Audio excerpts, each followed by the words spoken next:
Nai-stress o pagod na pagod ka na ba?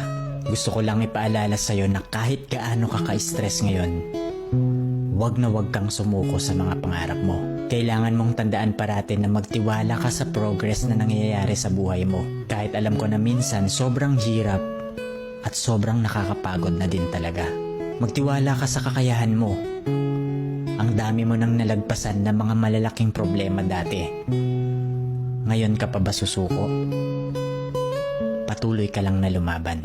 Yung pakiramdam mo ngayon na nahuhuli ka na sa buhay, siguro dahil nakikita mo yung mga kakilala mo o yung mga kaibigan mo, pakonti-konti may na-achieve na sila. Parati mong tandaan na lahat tayo ay may kanya-kanyang timeline sa buhay. Hindi ka nahuhuli at hindi ka rin naman nauuna. Kung nasaan ka man ngayon sa buhay mo, yan ang lesson at experience na kailangan mong pagdaanan ngayon. Lahat tayo ay may sariling kwento sa buhay na makaka-inspire ng ibang tao. Sarili mong kwento yan.